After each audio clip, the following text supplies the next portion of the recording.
আসসালামু আলাইকুম। Ground cement সকালের খবরে আমন্ত্রণ জানাচ্ছি আমি মোহাম্মদ ইফতেখার। নানা আয়োজনে পালিত হচ্ছে পবিত্র ঈদে মিলাদুন্নবী। এ বিষয়ে জানাতে আমাদের সাথে যোগ দিচ্ছেন সিনিয়র করেসপন্ডেন্ট নিয়ামুল আজিজ সাদেক। সাদেক, কি কি আনুষ্ঠানিকতা থাকছে ঈদে মিলাদুন্নবীতে? আনুষ্ঠানিকতা বলতে আজকে এখান থেকে কিছুক্ষণের মধ্যে একটি জ্যেষ্ঠ জুলুস রাসূল সাল্লাল্লাহু আলাইহি সাল্লামের যে জন্মদিন উপলক্ষে এখান থেকে একটি মিছিল বের হবে এবং এই মিছিলের জন্য এখানে যে গণসমাবেশ সেইটি হচ্ছে। এর আগে এখানে বক্তব্য রাখছেন যে আঞ্জুমানে রহমানিয়া মইদিয়া মাইজ ভান্ডারিয়ার যারা অনুসারীরা রয়েছেন তারা বিভিন্ন জায়গা থেকে এসেছেন, ঢাকা এবং ঢাকার আশপাশ বা বিভিন্ন জায়গা থেকে তারা এখানে এসে সমবেত হয়েছেন। তাদের অনুসারীরা এখানে এসে বক্তব্য রাখছেন এবং তারা বিভিন্ন বিষয় নিয়ে বলছেন। বিশেষ করে এই দিনটিকে যেন সরকারিভাবে একটি আরও আড়ম্বরে পালন করা হয় সে বিষয়টির দাবি তারা করছেন এবং এই দিনটিকে যেন ঈদ ঘোষণা করা হয় এই ধরনের কিছু দাবি তারা এখান থেকে রাখছেন। এর পাশাপাশি আপনাকে জানিয়ে রাখতে চাই, আমরা বিভিন্ন সময় দেখেছি যে বিশেষ করে শাহজাহানপুর, মগবাজার বা উত্তরা বিভিন্ন জায়গা থেকে তাদের যে অনুসারীরা রয়েছেন সেই অনুসারীরা একটি জশ্নে জুলুস মিছিল বের করে।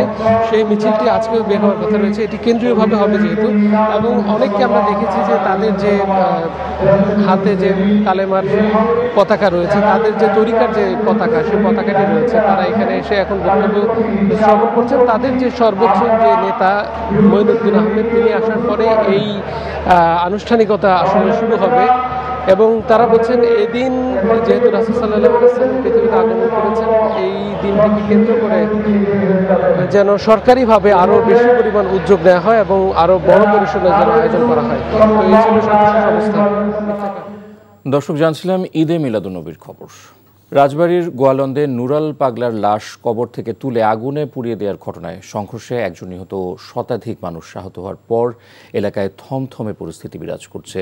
এই ঘটনায় এখনও কোনো মামলা হয়নি। রাজবাড়ীতে নুরুল হক ওরফে নুরাল পাগলা নামে একজন ভিন্ন মতাবলম্বীর কবর ও দরগায় দফায় দফায় হামলা, লাশ তুলে অগ্নিসংযোগের ঘটনায় কঠোর নিন্দা জানিয়ে দোষীদের শাস্তি নিশ্চিত করার প্রতিশ্রুতি দিয়েছে অন্তর্বর্তীকালীন সরকার। স্থানীয়রা জানায়, গোয়ালন্দ উপজেলার নুরাল একসময় নিজেকে ইমাম মাহাদি দাবি করত। গত মাসের শেষের দিকে তার মৃত্যুর পর ভিন্ন রীতিতে লাশ দাফন করে তার অনুসারীরা। এ নিয়ে এলাকায় উত্তেজনা চলছিল। শুক্রবার দুপুরে স্থানীয় জনতা একত্রিত হয়ে খানকায় হামলা করে। এ সময় নুরাল পাগলার অনুসারী ও উত্তেজিত জনতা সংঘর্ষে জড়িয়ে পড়ে। ইট পাথর নিক্ষেপে দুই পক্ষের শতাধিক মানুষ আহত হয়।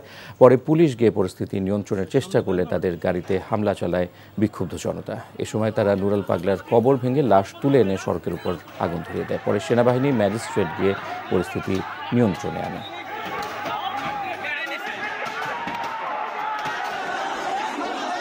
জাহাঙ্গীরনগর বিশ্ববিদ্যালয়ে কেন্দ্রীয় ছাত্র সংসদ, জাকসু ও হল সংসদ নির্বাচনের বাকি আছে আর মাত্র 5 দিন।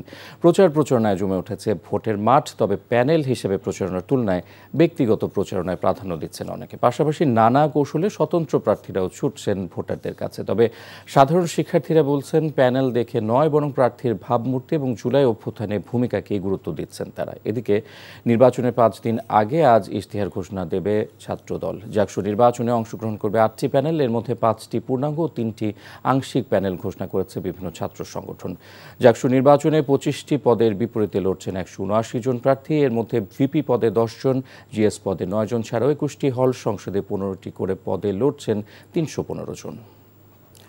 সকালের খবর এটুকুই। এই খবরের ভিডিও সহ আপডেট জানতে ভিজিট করুন এনটিভি অনলাইন www.ntvbd.com। এছাড়াও এনটিভির জনপ্রিয় সব অনুষ্ঠান ও খবরের আপডেট জানতে ভিজিট করুন আমাদের ইউটিউব ও ভেরিফাইড ফেসবুক পেজ। 12টায় মধ্যাহ্নের খবর দেখার আমন্ত্রণ রইল। ধন্যবাদ সবাইকে।